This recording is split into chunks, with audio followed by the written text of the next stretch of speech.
A little boy came running out of the woods onto a dark road, crying with no shoes on. He ran right up to 8 motorcycle riders and grabbed onto their jackets. "Please come home with me," he begged, his voice shaking. The bikers looked at each other, then followed him down a dirt road into the darkness. They had no idea their lives were about to change forever. The sun was going down behind the hills when Jake saw the boy.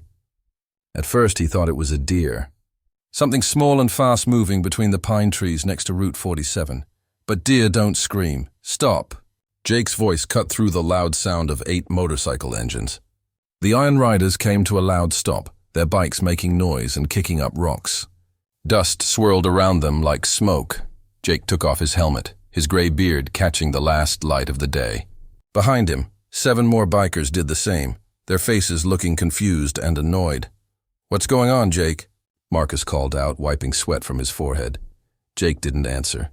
He was already off his bike. The boy came stumbling out from the trees. He couldn't have been more than 9 years old. His face was covered with tears and dirt. His clothes were ripped at the knees. He had no shoes on. His feet were bleeding. "Please," the boy's voice cracked. "Please, you have to help." Jake got down on one knee, his leather jacket making a creaking sound. "Hey kid, slow down." "What's wrong? My mom. She won't wake up." The boy grabbed Jake's vest with both hands, his fingers shaking. "Please come home with me. Please, I don't know what to do." The other bikers looked at each other. This wasn't part of the plan. They had just finished a 12-hour charity ride for soldiers, raising money for fake arms and legs and counseling for stress. Everyone was tired, hungry, ready to go to the bar in town and end the night. But something in the boy's eyes made them stop. "Where's home, son?" Jake asked gently. The boy pointed down a dirt path that split off from the main road. It went into thick woods, barely visible in the fading light. "How far?" 10 minutes? Maybe less if we run." The boy's voice sounded desperate and loud. "But I can't carry her. I tried. She's too heavy, and Emma is too scared to come out, and I don't have a phone, and—" Okay. Jake put a hand on the boy's shoulder. "We'll follow you, but you're riding with me." "Those feet can't take you anywhere." The boy nodded quickly. Jake looked back at his group. Marcus, his second in command, was already nodding. Tommy, the youngest at 23, looked unsure. Diesel, the giant man with scars on his face, cracked his knuckles. The others, Red, Sully, Bear, and Crow, sat quiet on their bikes, waiting for Jake to decide. "We follow the kid," Jake said simply. "Something's wrong. Could be a trap," Sully said quietly. He was the one who didn't trust people. Always had been. Spent too many years in places where trusting people got you hurt. "A trap for what?" Diesel said in a rough voice. "The kid has no shoes and his feet are bleeding." "Look at him. I'm just saying, we follow," Jake said again, his voice harder now. "Anyone have a problem with that?" "Turn around. No one's stopping you." Nobody moved. Jake lifted the boy onto his bike, helping him sit in front. "What's your name?" "Timmy." "All right, Timmy, hold on tight. You're going to show us where to go." The bikes roared back to life. Timmy pointed and Jake turned down the dirt path. The others followed in a line, their headlights cutting through the growing darkness. The path was rougher than it looked. Tree roots made bumps in the ground. Branches scratched against leather and metal. After 5 minutes, Marcus pulled up beside Jake. "This doesn't feel right," Marcus said, his voice barely heard over the engines. Jake knew what he meant. The deeper they went, the more alone it felt. No streetlights, no houses, just trees and darkness pressing in from all sides. Timmy suddenly pointed. "There, that's it. Ahead, barely visible through the trees, was a farmhouse. It might have been white once, but now the paint was peeling off. The porch was falling apart in the middle. One window was covered with cardboard. The yard was full of tall weeds, taller than Timmy. The bikers turned off their engines. The silence came immediately and felt heavy. Jake helped Timmy down. The boy ran toward the house, then stopped, turning back with fear in his eyes. "Hurry, please!" The Iron Riders moved together, following Timmy up the broken porch steps. The front door hung crooked. It wasn't locked. It wasn't even all the way closed. Inside, the smell hit them first. Old air, dirty clothes, something sour and sharp that made Tommy feel sick. The living room was a mess. Dirty dishes were piled everywhere. Clothes were scattered across the floor. And on an old brown couch, leaning against the armrest, was a woman. She was thin, too thin. Her skin was pale gray in the dim light. Her hair hung in greasy strands across her face. Her chest went up and down, but barely. "Mom." Timmy ran to her, shaking her shoulder. "Mom, wake up." I brought help. She didn't move. Marcus was already kneeling beside her, his fingers on her neck, checking her heartbeat. He'd been a doctor's helper in Afghanistan before the Iron Riders. His hands moved quickly and carefully, tilting her head back, checking her breathing. "She's alive," Marcus said. "But her heartbeat is weak." "Really weak? What happened to her?" Jake asked Timmy. "I don't know." Tears ran down the boy's face. "She was fine this morning. Then she got really tired. She said she was just going to rest. But then she wouldn't wake up." Diesel walked through the house, his heavy boots making sounds on the broken floors. "He disappeared down a hallway." "Jake?" Tommy's voice was quiet. He was standing in the doorway to the kitchen, his face pale. "You need to see this." Jake walked over. The kitchen was worse than the living room. The sink was full of dishes covered in mold. The trash can was overflowing onto the floor. But that wasn't what Tommy was showing him. He was pointing at the cupboards. All of them were open. All of them were empty. Not a single can of food. Not a box of cereal. Nothing. "They have no food," Tommy whispered. "Nothing." A crash came from the back of the house. Everyone turned around. "It's okay," Diesel called out. "Just found the sister." He came out from the hallway carrying a little girl who couldn't have been older than 6. She was wrapped in a dirty blanket, her eyes wide with fear. She was shaking. "She was hiding under the bed," Diesel said softly, his huge arms holding her like she weighed nothing. "Won't talk. Just keeps staring." Jake's jaw tightened. He'd seen a lot in his 52 years. Done things he wasn't proud of. Lived through things most people couldn't imagine. But this hurt differently. "Where's your dad, Timmy?" Jake asked, keeping his voice calm. Timmy's face fell apart. "He left 4 days ago. He said he was going to buy cigarettes. He didn't come back." "For 4 days?" Marcus looked up from the mother. "You've been alone for 4 days?" Timmy nodded, wiping his nose with his sleeve. "Mom kept saying he'd be back. She kept waiting. But then she ran out of her medicine, and she got sick, and—" His voice broke. I didn't know what to do. Emma was so hungry. "I gave her the last can of soup yesterday." Then there was nothing left. The bikers stood frozen in the ruined house. 8 tough men suddenly faced with something none of them were ready for. Jake looked at the unconscious mother, at the terrified little girl in Diesel's arms, at Timmy, who'd run into a road and stopped strangers because he had no one else. "Marcus," Jake said quietly. "Can you help her?" Marcus was already reaching for his phone. Then he stopped, looking at the screen. "No signal." "Of course there isn't," Sully said quietly. Jake made a decision. "All right, here's what we do. Marcus, you stay with the mother. Keep her stable. Diesel, you and Tommy take my bike and get back to town. Find a doctor who will come out here. Don't take no for an answer." "And the rest of us?" Red asked. Jake looked at Timmy and Emma, 2 kids who'd been left behind and forgotten, left to survive on their own in a house with no food and a dying mother. "We stay," Jake said. "We don't leave them alone." "Not tonight," nobody argued. Whatever they'd been expecting when they left on that charity ride this morning, it wasn't this. But here they were, and something told Jake that this night was just the beginning. The first hour went by slowly. Marcus worked on the mother while the others searched the house. What they found made Jake's blood run cold.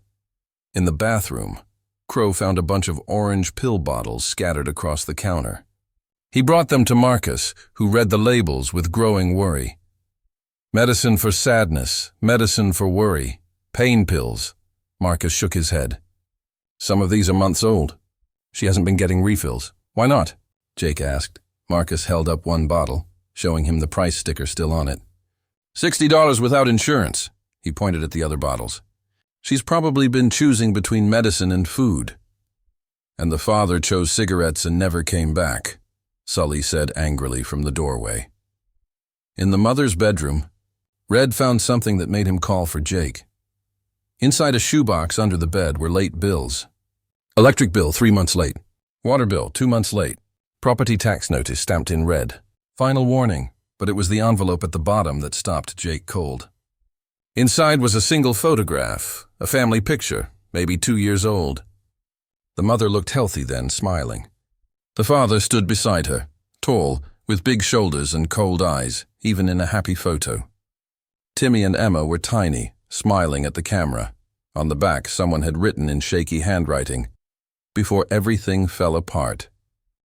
Jake slipped the photo back and returned to the living room. Timmy sat on the floor beside his mother, holding her hand. Emma had finally let herself be put down, but she stayed pressed against Diesel's leg, holding onto his jeans with small fists. "Timmy," Jake said gently, sitting across from him.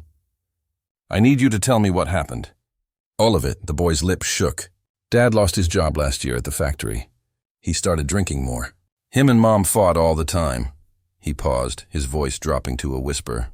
He hit her sometimes. When he was really mad, Jake's hands clenched into fists. Beside him, Sully's jaw tightened.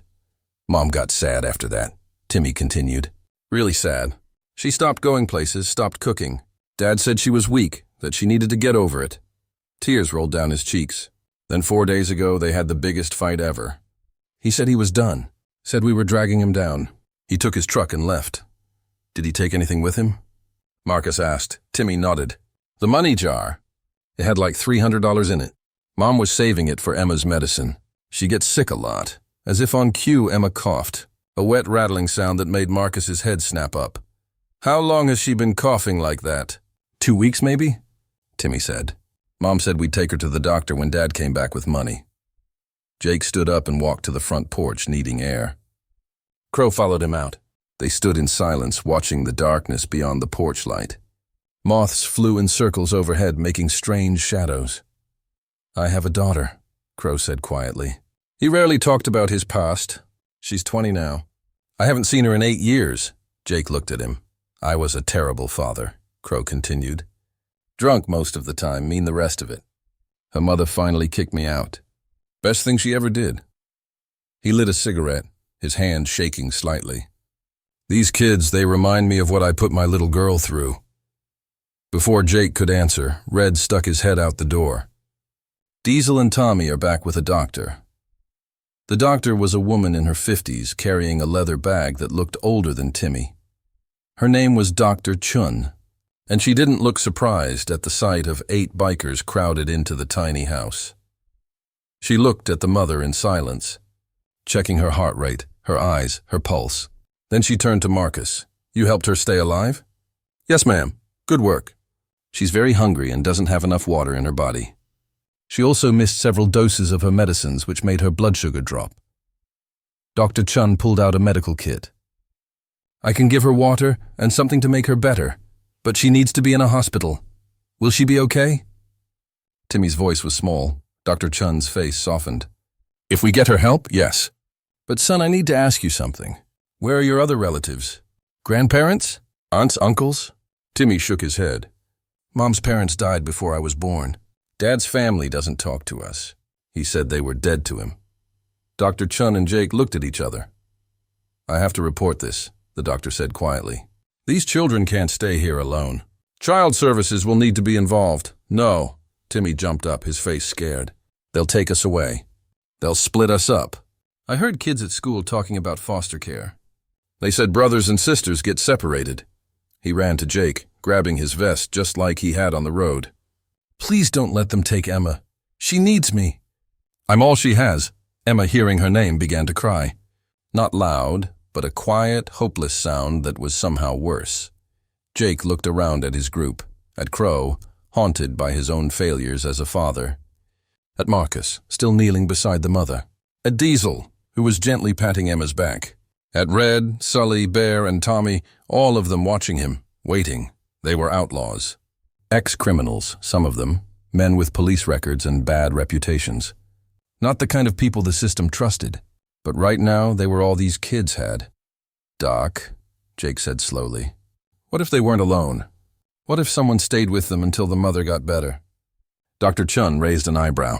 You mean you? I mean us. A long silence fell over the room. Then Diesel spoke up, his voice surprisingly gentle. I'm in. Yeah, Marcus added. Me too. One by one, the others nodded. Dr. Chun looked at them for a long moment. These rough men in leather and chains, now promising to watch over 2 abandoned children. I'll give you tonight, she finally said. But tomorrow we figure out a real solution. Understood? Jake nodded. Understood. As Dr. Chun worked on the mother, the bikers settled in for a long night. They had entered this broken house as strangers, but somehow in just a few hours, they'd become something else. Guardians, protectors, a family that nobody expected. The mother woke up at 3 a.m. Jake was sleeping in a chair by the window when he heard her gasp. Marcus was at her side instantly, his doctor-helper skills sharp, even after very little sleep. Easy, Marcus said softly. You're okay. Just breathe. Her eyes looked around the room, wild with confusion and fear. Then she saw Timmy asleep on the floor beside the couch, wrapped in someone's leather jacket. Her face fell apart. Timmy, she whispered, reaching for him with a shaking hand. He's fine, Jake said, moving closer. Your boy saved your life. He stopped us on the highway. She looked at Jake, really looked at him, taking in the tattoos on his arms, the gray beard, the Iron Rider's patch on his vest. Fear showed on her face. Who are you? Just some guys passing through, Jake said. Your son needed help.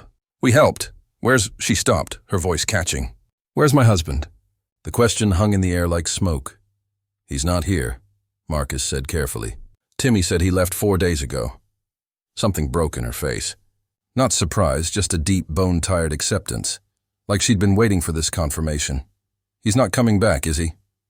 Her voice was barely heard. Nobody answered. They didn't need to. She closed her eyes, tears slipping down her hollow cheeks. I knew. I think I always knew. But I kept telling the kids. I kept saying he'd come back. Ma'am, Jake started. Sarah, she interrupted. My name is Sarah. Sarah, Jake said gently. You've been really sick. Dr. Chun came by. She said you need proper medical care. Sarah's eyes snapped open. A doctor? How are we going to pay for a doctor? We don't have insurance. We don't have anything. Fear rose in her voice. Oh God, the bills, the house, the kids. Sarah, stop. Marcus put a hand on her shoulder. Right now you need to focus on getting better. We'll figure out the rest. You don't understand. They'll take my babies.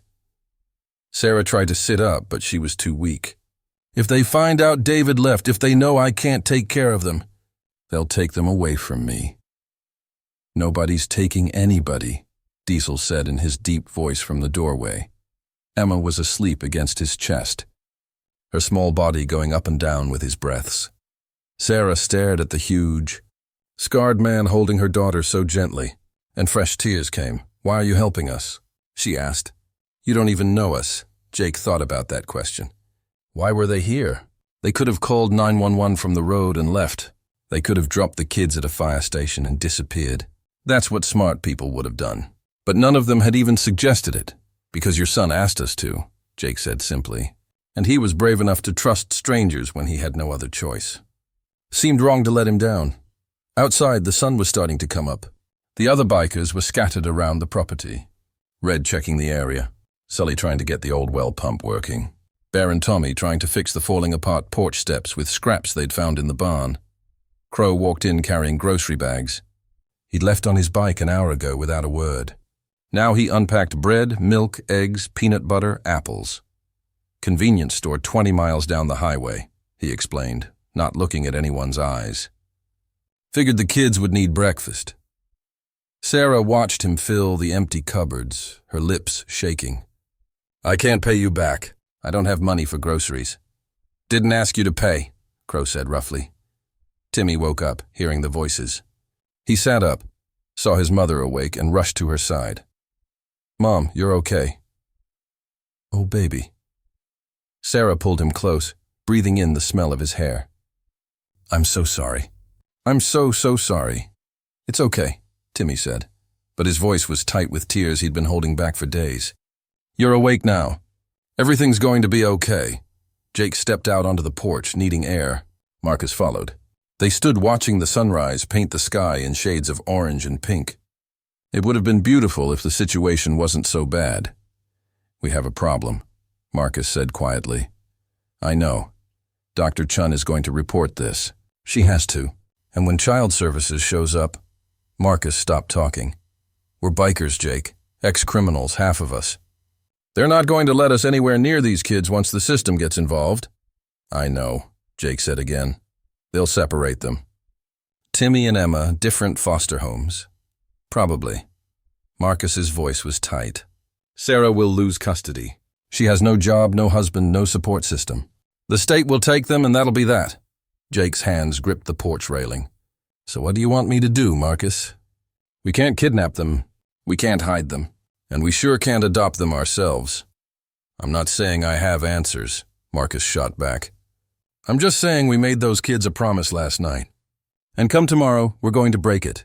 The front door opened. Timmy stood there, his small body dark in the doorway. Are you leaving? His voice was small, scared. Jake turned. No, son, we're not leaving. But I heard you talking about tomorrow, about people coming to take us. Darn, the kid had been listening. Timmy walked onto the porch, his bare feet careful on the broken boards. He looked up at Jake with eyes that had seen too much for 9 years old. My dad used to make promises, Timmy said quietly. He promised he'd stop drinking. Promised he'd stop hitting Mom. Promised he'd get better. His voice cracked. He promised he wouldn't leave us. Jake got down to Timmy's level. I'm not your dad, I know. Timmy wiped his nose. But grown-ups always leave. That's what they do. Something hurt in Jake's chest. He thought about Crow's daughter, who probably said the same thing about him, about all the promises he'd broken in his own life, about all the people he'd let down. Listen to me, Jake said firmly. I don't know what's going to happen tomorrow. I can't promise you everything's going to be perfect, but I can promise you this. We're not going to let them split you and Emma up, and we're not going to let anybody hurt you. You understand? How? Timmy asked. How can you stop them? Jake stood up looking at Marcus, then back at the boy. I don't know yet, he admitted, but we're going to figure it out. Inside the house, Emma started crying. Sarah's weak voice tried to comfort her. Diesel's deep rumble joined in, and somehow, impossibly, the little girl's cries turned to giggles. Timmy's eyes went wide. Emma's laughing. She hasn't laughed in weeks. Marcus and Jake looked at each other. Maybe they couldn't fix everything. Maybe the system would win in the end. But right now, in this moment, they'd given these kids something they desperately needed. Hope. And Jake would be darned if he let that die without a fight. By nightfall, the farmhouse looked almost livable. The bikers had worked through the day like men on a mission. Sully fixed the water pump, swearing with bleeding knuckles until it finally came to life. Red and Bear patched the roof where rain had been leaking into Emma's bedroom. Tommy cleaned out the kitchen until it no longer smelled like death. Sarah watched from the couch, too weak to do much, but cry quietly at their kindness. Dr. Chun returned at dusk to check on her. The doctor's face was unreadable as she took in the changed house, the filled cupboards, the children eating peanut butter sandwiches at a table that had been scrubbed clean. I made the call, Dr. Chun said quietly to Jake on the porch. Child Services will be here tomorrow morning, 9 a.m. Jake's jaw tightened. And then what? They'll look at the situation. Talk to Sarah. Check the house. She paused. Look, I know what you're trying to do here, but these children need stability, a support system. Sarah needs mental health care, regular medication, and a path back to having a job. That's not something you can provide with good intentions and hard work. So we just hand them over? I'm saying the system exists for a reason. Dr. Chun's voice softened. I know it's not perfect, but it's better than 2 kids living in poverty with a mother who can't care for them and a father who's a coward, Jake finished. Yeah, we got that part. Dr. Chun left them with that truth hanging in the air. As darkness fell, the bikers gathered around a fire pit in the backyard. Someone had found wood. Someone else had found marshmallows at the convenience store. Emma sat on Diesel's lap, her small hands sticky with melted sugar. Timmy leaned against Jake, fighting sleep. Inside, Sarah had finally fallen asleep, exhausted from her first real meal in days. So what's the plan? Red asked, breaking the silence. We're just going to let them take the kids tomorrow? What choice do we have? Tommy said. His young face looked older in the firelight. We can't fight the government. The heck we can't, Sully said quietly. And say what? Marcus challenged. That 8 bikers with criminal records want to babysit someone else's kids? They'll laugh us out of the county. Bear spoke up, his voice quiet. My cousin works in family services. Over in Riverside County, he poked at the fire with a stick. She told me once that they always try to keep families together. It's the first priority, but they need to see a support structure, someone who can help the parent get back on their feet. Sarah doesn't have anyone, Crow said. That's the whole problem. No, Jake said slowly, an idea forming. She has us. Everyone turned to look at him. Think about it, Jake continued. We're the Iron Riders. We do charity work all the time. Veterans, homeless shelters, toy drives at Christmas. It's literally what we were doing when we found these kids. So? Sully asked. So we make this our new project. Jake's voice gained confidence. We tell Child Services we're her support network. We'll help with repairs, groceries, rides to appointments. We'll make sure Sarah has what she needs to get better. We'll prove the kids don't need to be taken away because their mother isn't alone anymore. Marcus stared at him. You're serious? Dead serious. Jake, Marcus said carefully. That's not a weekend project. That's a commitment. Months, maybe years. That means regular check-ins, background checks, social worker visits. That means showing up when it's not convenient, when it's boring, when it's hard. Jake looked around the fire at his group. At Crow, who left his own daughter. At Diesel, who spent 10 years in prison for nearly killing a man in a bar fight. At Red, who had anger problems that ended his marriage. At Sully, who trusted no one. At Bear and Tommy, both running from pasts they never talked about. Broken men, all of them.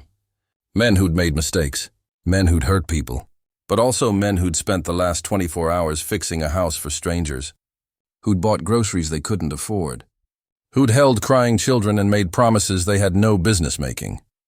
I'm not saying we're going to be perfect, Jake said. I'm saying we're going to try. And maybe that's enough. It won't be easy, Marcus warned. Nothing worth doing is. Diesel cleared his throat. Everyone looked at the giant man who rarely spoke. Emma had fallen asleep in his arms, her thumb in her mouth, completely trusting. I vote yes, Diesel said simply. This little girl needs us. I'm in, Crow said immediately. One by one, the others nodded. Even Sully after a long pause. We're going to need a better pitch than trust us. We're bikers, Marcus said. Child Services aren't going to be impressed by good intentions. Then we show them more than intentions, Jake said. Tomorrow morning, we show them results. They spent the next 3 hours planning. Marcus would handle the medical side, explaining Sarah's conditions and treatment plan. Bear would contact his cousin for inside advice on what social workers look for. Red would take pictures of all the repairs they'd done with photos and receipts. Tommy would research local resources, food banks, counseling services, job training programs. Jake would talk to Sarah and convince her to fight. Around midnight, the others drifted off to sleep. Some on the porch, some in their sleeping bags in the yard. Diesel in the barn with Emma still holding on to him like a koala. Jake found Timmy sitting alone on the back steps, staring at the stars. Can't sleep? Jake asked, sitting beside him. I'm scared about tomorrow, Timmy admitted. Me too, son. Timmy looked up at him, surprised. Really? Really? Jake put an arm around the boy's thin shoulders. But you know what? I spent my whole life being scared. Scared to change, scared to commit, scared to care about anything more than my bike and my next drink. He squeezed gently. Then you ran out of those trees and grabbed my vest. And for the first time in 20 years, I was more scared of letting you down than I was of trying. What if they don't listen? Timmy whispered. What if they take us anyway? Jake didn't lie to him. He'd learned that much. Then we'll figure out Plan B and Plan C and Plan D if we have to. But we won't stop fighting. That's the promise. Timmy leaned against him, and Jake felt the boy's shoulders shake with silent tears. All the fear and exhaustion and hurt of the past days finally breaking through. It's okay, Jake said quietly. Let it out. You've been strong for so long. You don't have to be strong right now. They sat there under the stars, a broken man and a broken boy, both trying to believe that tomorrow might be different. Inside the house, Sarah lay awake, listening to the sound of grown men snoring on her porch and in her yard. Strangers who'd become guardians, outlaws who'd become angels. She didn't know what tomorrow would bring, but for the first time in years, she wasn't facing it alone. The social worker arrived in a white car at exactly 9 a.m. Her name was Patricia Morrison, and she looked exactly like someone who'd spent 20 years dealing with the worst humanity had to offer. Tired eyes, practical shoes, a clipboard that might as well have been a weapon. She stopped short when she saw 8 motorcycles parked in the overgrown driveway. Jake stepped off the porch to meet her. He'd cleaned up, shaved, put on his least scary shirt under his vest. It didn't help much. He still looked like exactly what he was. Ms. Morrison, I'm Jake Reeves. We spoke on the phone with Dr. Chun. Patricia's hand moved to her pepper spray. You're the bikers. Yes, ma'am. I was told there was one of you staying with the family temporarily. Her eyes looked over the motorcycles, the men coming out of the house and barn. Not 8. Plans changed, Jake said evenly. We'd like to talk to you about the children's situation. I'm not here to talk to you, Mr. Reeves. I'm here to check on the welfare of 2 minors. She moved past him toward the house. Inside, Sarah sat on the couch with Emma on her lap, and Timmy pressed against her side. Marcus stood nearby, looking professional in the button-down shirt he'd borrowed from Bear. The house was clean, the cupboards filled, the children fed and dressed in the cleanest clothes they owned.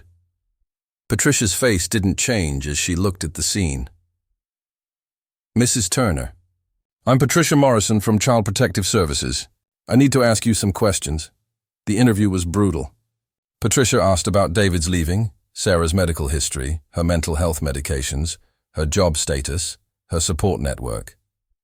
Sarah answered truthfully, her voice shaking, tears streaming down her face as she admitted to everything. The abuse, the poverty, the day she couldn't get out of bed. Timmy held his mother's hand through all of it. Patricia took notes without emotion. Then she asked to speak with the children privately. No, Timmy said immediately. It's okay, baby, Sarah whispered. It's not okay. Timmy's voice rose. You're going to take us away. I know you are. Patricia's face softened slightly, the first crack in her armor. Timmy, I need to make sure you and your sister are safe. That's my job. I just want to talk. We are safe, Timmy insisted. We're safe now because of them. He pointed at the bikers standing awkwardly in the kitchen doorway. Patricia followed his gesture. The bikers made you feel safe? They saved Mom's life. They brought us food. They fixed our house. Timmy's voice was fierce. They didn't have to help us, but they did. And they're not leaving. Patricia wrote something on her clipboard. I'll need to speak with them as well. She interviewed each biker separately in the kitchen. Jake went first. Mr. Reeves, what exactly is your relationship to this family? We met them 2 days ago. The boy stopped us on the highway, and you decided to stay. Yes, ma'am. Why? Jake met her eyes. Because they needed help and we could give it. That's not a relationship. That's not family. That's strangers playing hero. Patricia's voice was sharp. These children need stability, consistency, not a motorcycle club that's going to get bored and ride off into the sunset. We're not going anywhere. You say that now. Everyone says that. Do you know how many times I've heard, we'll take care of them from people who disappear within a week? She leaned forward. These are children, Mr. Reeves, not a charity project. Not a way to feel good about yourselves. Jake's hands clenched under the table. You're right. We are strangers. We have police records. We're not the obvious choice. He took a breath. But we're here. We showed up and we're going to keep showing up. For how long? However long it takes. Patricia interviewed Marcus next, then Diesel, then the others. By the time she finished, it was past noon. She asked to look at the house, the bedrooms, the kitchen, the bathroom. She checked the water, the electricity, the food supply. She made notes about everything. Finally, she sat down with Sarah again. Mrs. Turner, I'm going to be honest with you. This situation is unusual. Patricia chose her words carefully. Your children have been living in neglectful conditions. You have untreated mental health problems. You have no income and no immediate family support. Under normal circumstances, I would recommend immediate removal of the children while we investigate. Sarah's face fell apart. Emma began to cry. Timmy stood up, his small body shaking with anger and fear. However, Patricia continued, raising a hand, the circumstances have changed a lot in 48 hours. The house is livable. The children are fed and healthy, aside from Emma's cough, which Dr. Chun is treating. And you appear to have gotten a support system. Hope showed on Sarah's face. Does that mean? It means I'm not removing the children today. Patricia's voice was firm. But this is temporary. I will be doing follow-up visits weekly at first. The house must stay in this condition. The children must have regular food, clothing, and medical care. You must restart your mental health treatment and go to counseling. And these men, she pointed toward the bikers, they need to prove they're serious. How do we do that? Jake asked from the doorway. Patricia stood, gathering her things. By still being here a month from now, 3 months from now, 6 months from now. She looked at each biker in turn. Because talk is cheap, Mr. Reeves, and children's lives are not. She handed Sarah a stack of papers. Resources. Food banks, counseling services, job training programs. Use them. Then she walked toward the door. At the doorway, she paused and turned back. I hope you understand what you're taking on, Patricia said quietly. Because if you fail, if any of you disappear, if this house slides back into chaos, I won't hesitate. Those children will be placed in foster care, possibly separated. That's the reality. We understand, Jake said. Patricia nodded once and left. The silence that followed was deafening.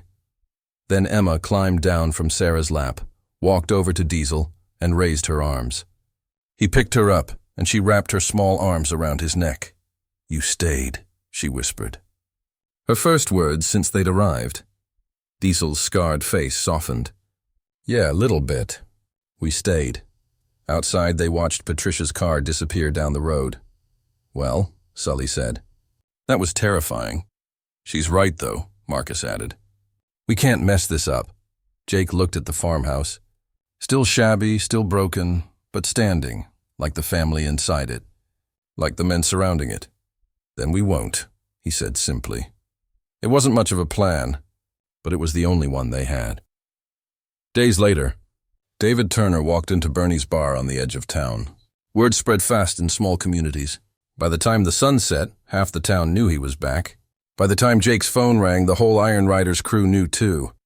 You sure it's him? Jake asked Red, who'd gotten the call from a bartender who owed him a favor. Tall guy, brown jacket, driving a beat-up Ford with a dent in the passenger door, bragging about a poker win in Nevada. Red's voice was tight with barely controlled anger. It's him, Jake looked at the farmhouse. Through the window, he could see Sarah helping Timmy with homework at the kitchen table. Emma was coloring on the floor, Diesel watching over her like a scarred guardian angel. Where is he now? Still at Bernie's getting drunk on what's probably his kid's grocery money. Jake's jaw clenched. Get the others. But nobody does anything stupid. We just talk.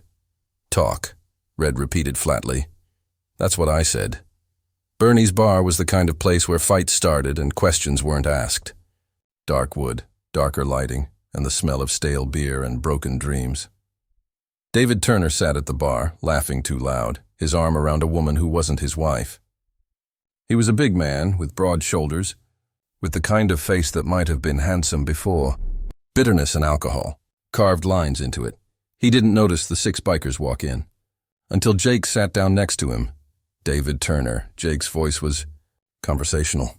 David turned, his eyes blurry. Who's asking? Someone who's been staying at your house taking care of your kids. Your wife. The smile dropped from David's face.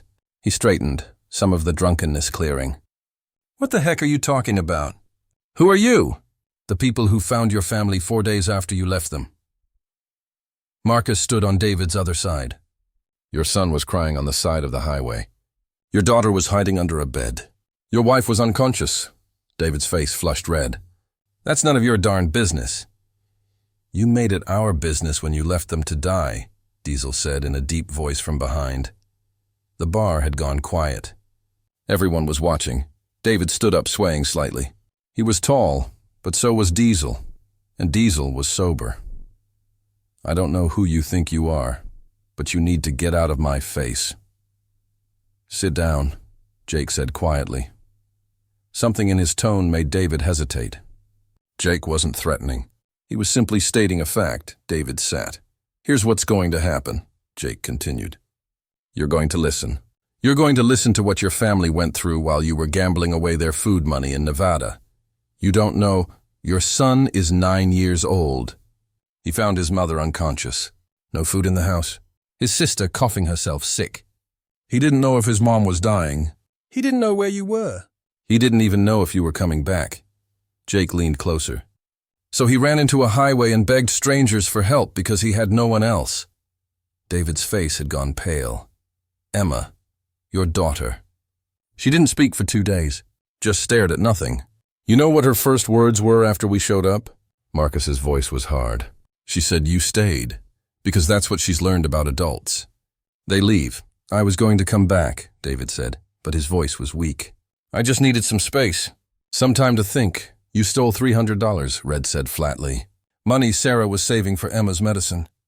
You took it and ran. I was going to send money back. I just had bad luck at the tables. Stop. Jake's voice cut through the excuses like a knife. Just stop. You're not coming back to that house. You're not going anywhere near those kids. David's eyes narrowed. They're my kids, my wife, my house. You can't stop me from going home. Actually, a voice said from the doorway, they can.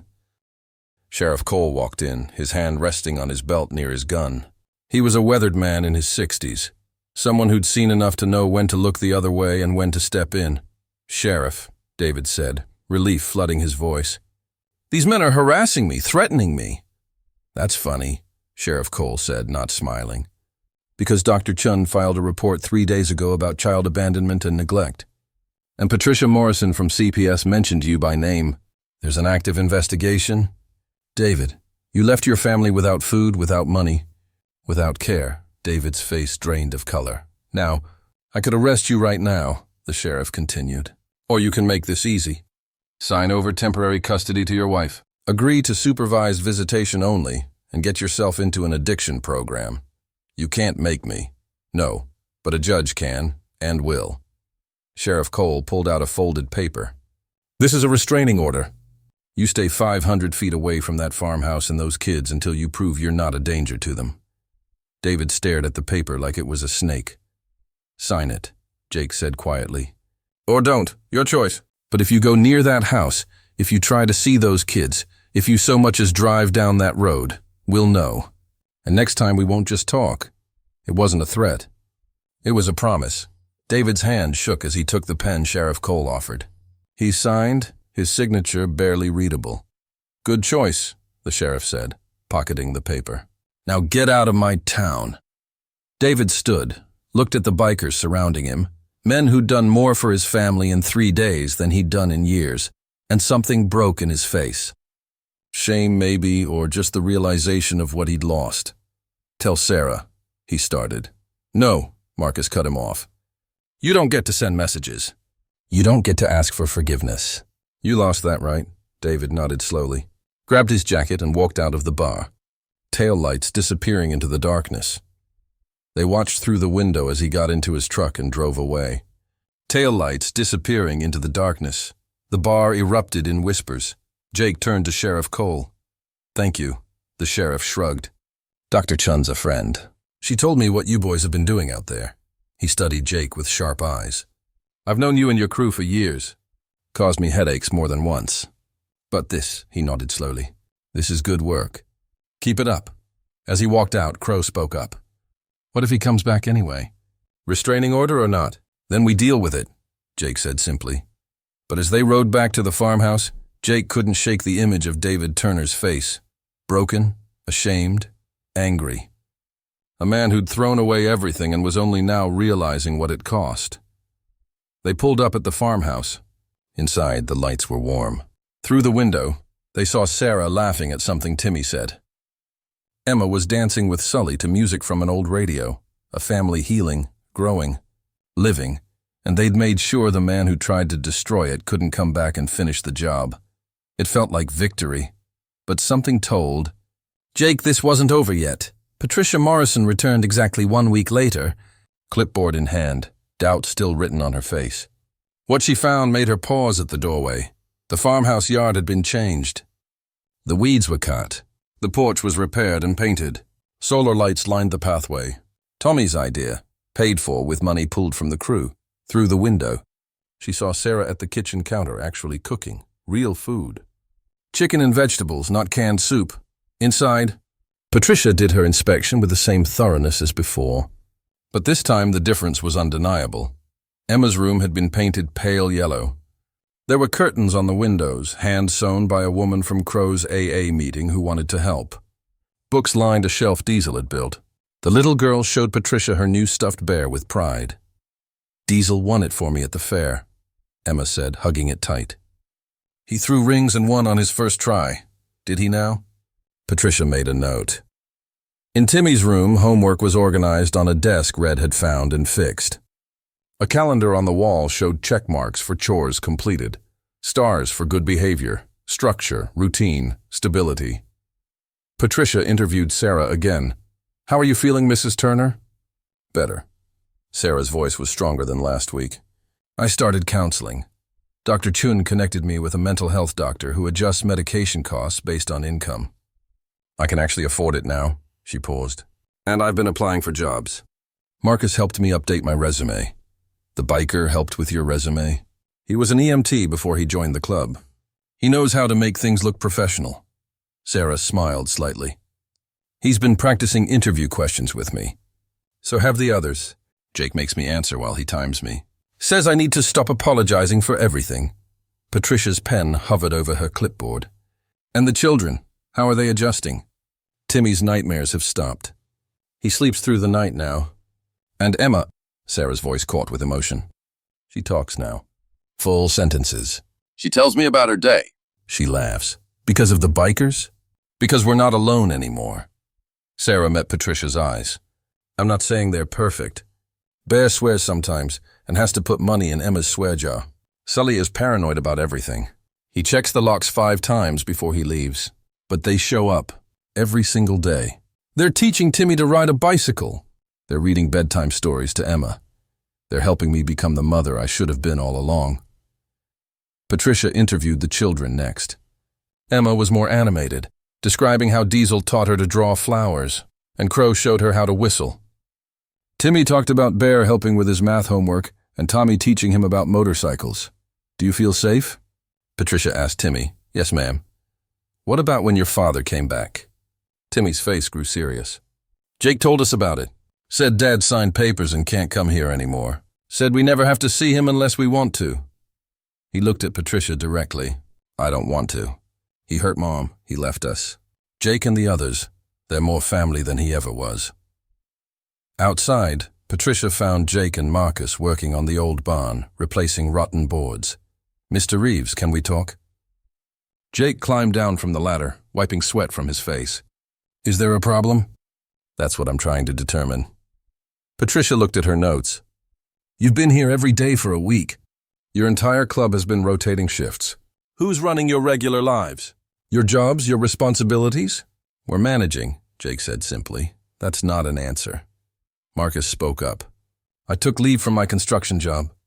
Tommy's working nights so he can be here during the day. The others adjust their schedules. We made it work. For how long?" "A week is easy.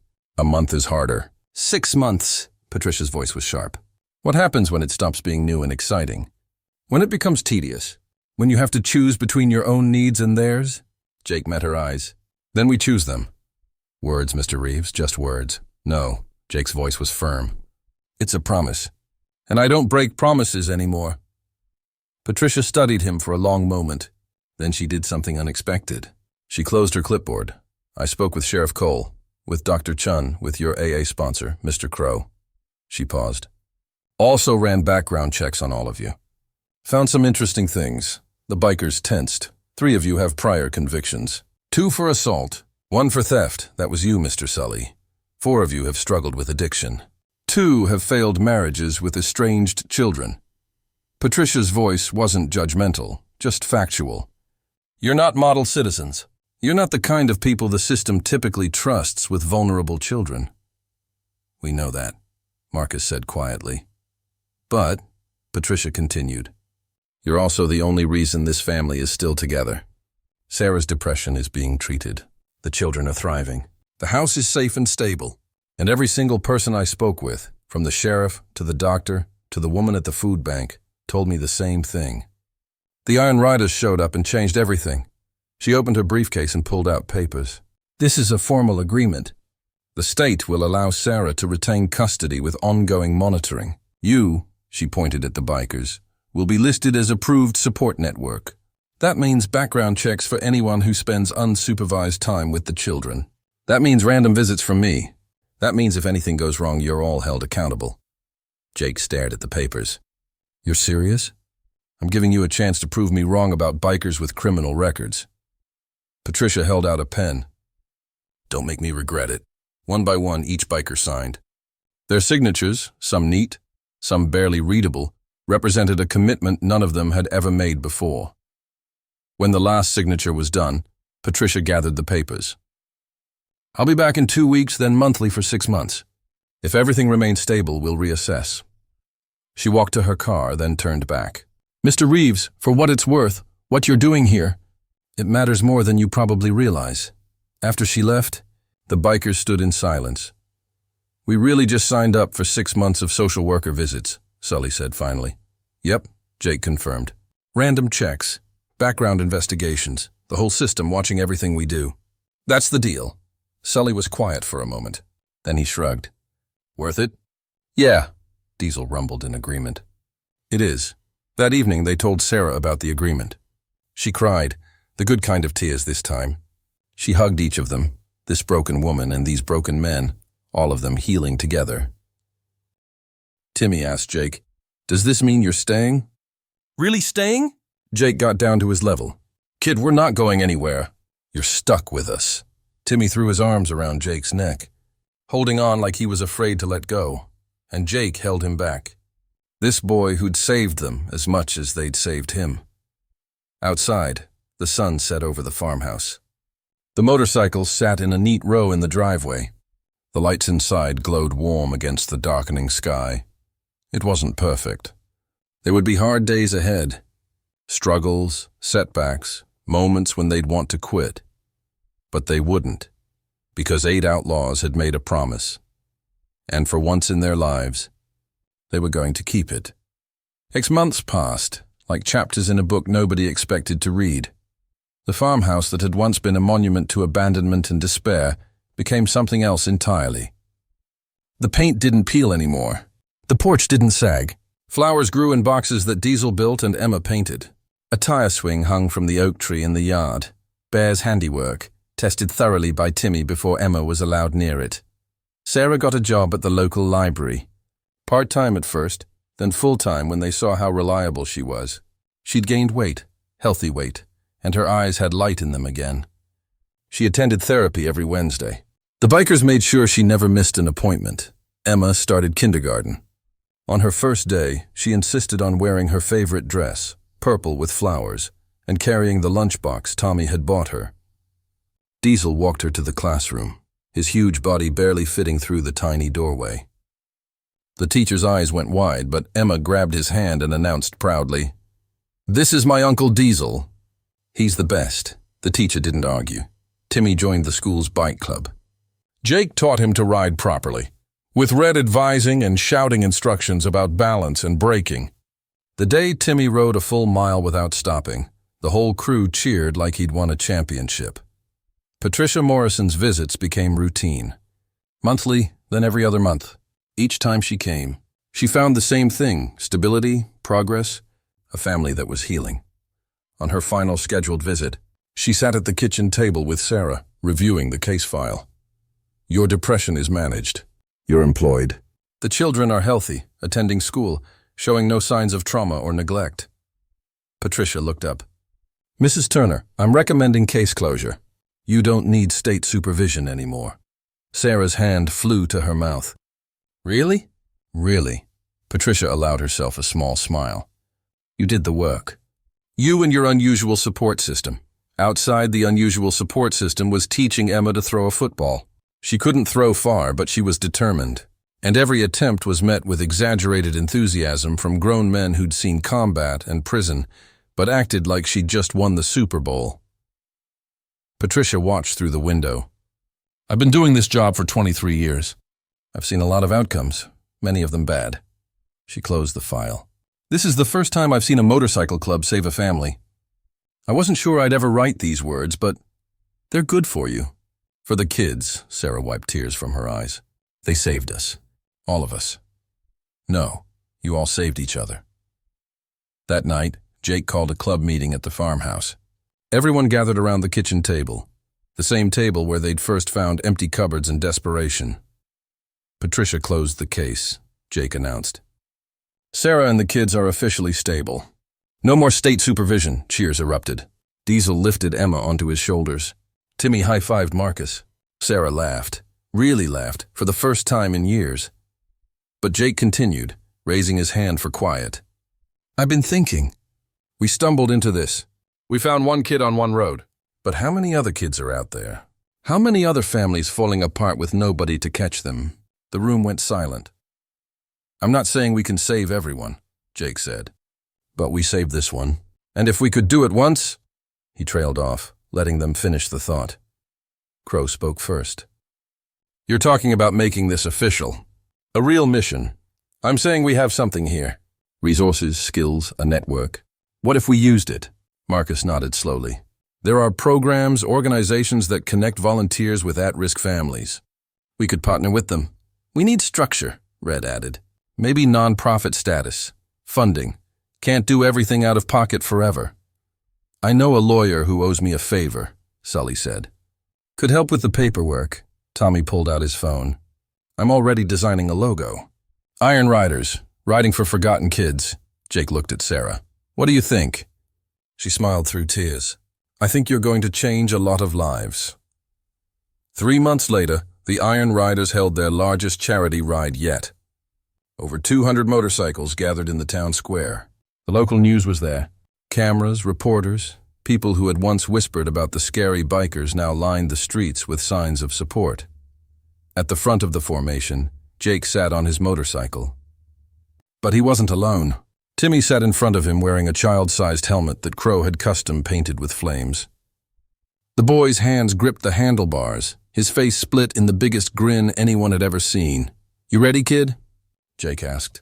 Ready, Timmy shouted. Behind them, the other riders revved their engines.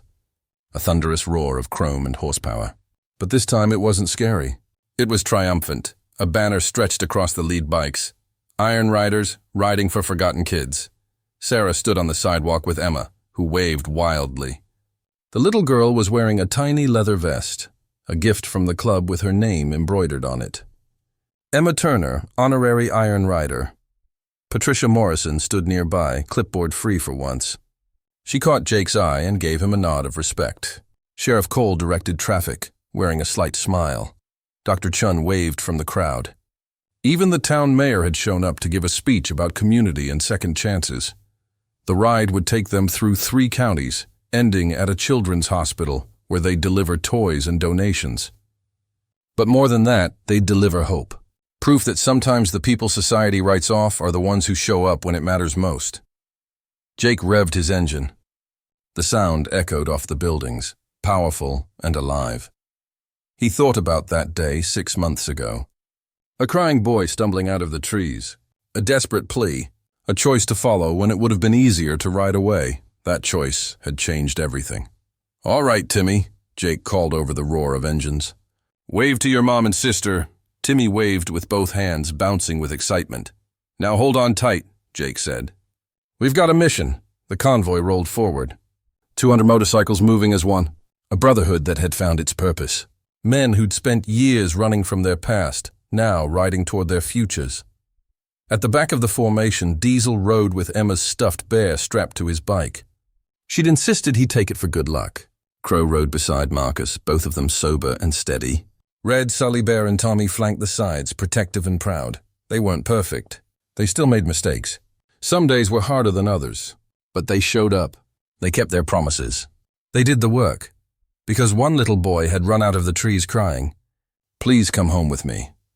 And they had followed him into something bigger than any of them could have imagined. Into redemption. Into family. Into a mission that would echo through countless lives yet to be saved. The motorcycles disappeared down the highway, their roar fading into the distance. But the impact they left behind, on Sarah, on Emma, on Timmy, on a town that learned not to judge by appearances, on each other, that would last forever. Sometimes the people who save you aren't the ones you expect. Sometimes they're the ones everyone else gave up on. Sometimes they're outlaws on motorcycles who hear a child crying and decide that this time they're not going to ride away. This time they're going to stay. And that makes all the difference.